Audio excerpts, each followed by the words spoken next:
দর্শক, আমরা কুড়িগ্রামে মুক্তিযোদ্ধা বীর প্রতীক তারামন বিবির বাড়িতে এসেছি আপনাদের দেখানোর জন্য। দর্শক, আমি আপনাদেরকে তারামন বিবির বাড়ি দেখাচ্ছি। এটা 2009 সালে আসলে এটা সরকার থেকে করে দেওয়া। তো উনি দীর্ঘদিন রোগে ভুগে মারা গেছেন। উনি আসলে ওনার ভালভের সমস্যা ছিল। আমরা ওনার ভাইয়ের কাছ থেকে যেটা জানতে পেরেছি, ওনার ভালভের সমস্যা ছিল। ওই ভালভ ওনার বয়স বেশি হয়ে যাওয়ার কারণে শেষ পর্যন্ত চিকিৎসা মানে ওষুধের উপর ওনাকে বেঁচে থাকতে হয়েছে। শেষে 2018 সালে উনি মৃত্যুবরণ করেন। তো এই বাড়িতেই উনি থাকতেন। আমরা আপনার একটু বাড়িটা দেখাই।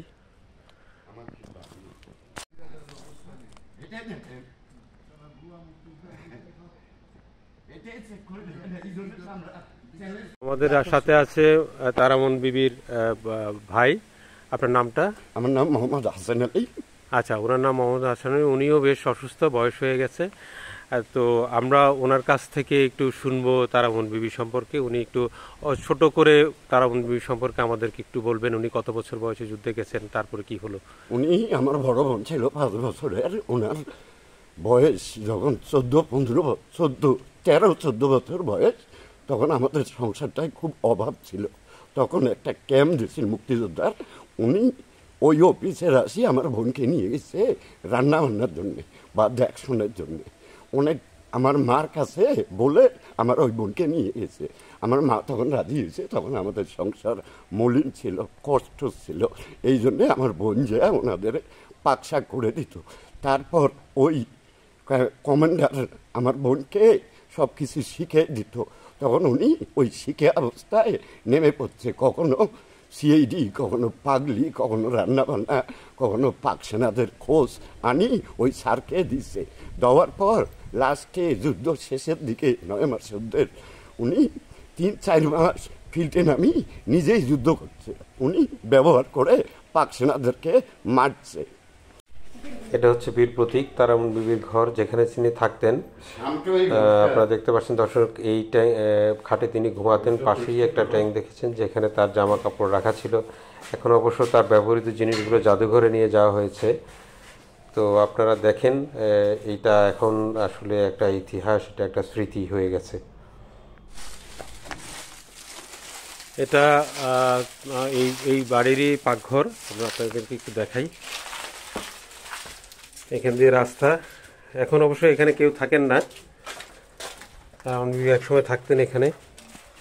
এখন এখানে তিনি থাকেন না। তিনি তো 2018 সালে তিনি মৃত্যুবরণ করেছেন।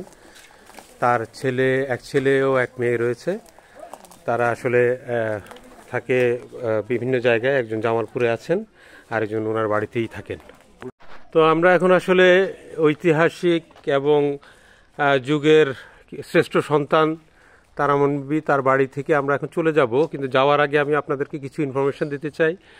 তারামন বিবি 13-14 বছর বয়সে যুদ্ধে গিয়েছিলেন। তার ভাই এটা বলেছেন যে তিনি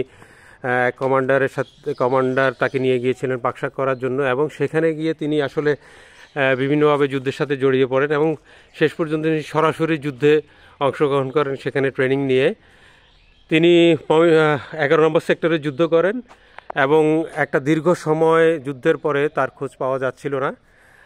এটা প্রায় 95 সালে আবার তার খোঁজ পাওয়া যায়। ময়মনসিংহের একজন অধ্যাপক তার খোঁজ বের করেন। তারপরে তাকে নিয়ে আসা হয় এবং তাকে বিভিন্ন খেতাবে তার ভূষিত করা হয়। এরপরে 2009 সালে এই বাড়িটি সরকার থেকে তাকে দেওয়া হয়। এখানে তিনি থাকতেন এবং তার মূল বাড়ি রাজীবপুর উপজেলা। এটা কুড়িগ্রামেরই রাজীবপুর উপজেলা। সেখানেই তিনি থাকতেন। এখানেও তিনি কিছু সময় থাকতেন। তো দর্শক, আপনাদেরকে দেখালাম একজন জাতির শ্রেষ্ঠ সন্তান, যিনি এদেশের স্বাধীনতার জন্য একটা বিশাল অবদান রেখেছিলেন। তো এই মানুষগুলোকে যাতে আমরা ভুলে না যাই, আমরা যাতে এই মানুষগুলোকে সবসময় মনে রাখি। কারণ এই মানুষগুলো না থাকলে আসলে আমরা এই দেশ পেতাম না। তো আমার সাথে থাকবেন, সাবস্ক্রাইব করবেন। আজকের মতো এখানেই বিদায়।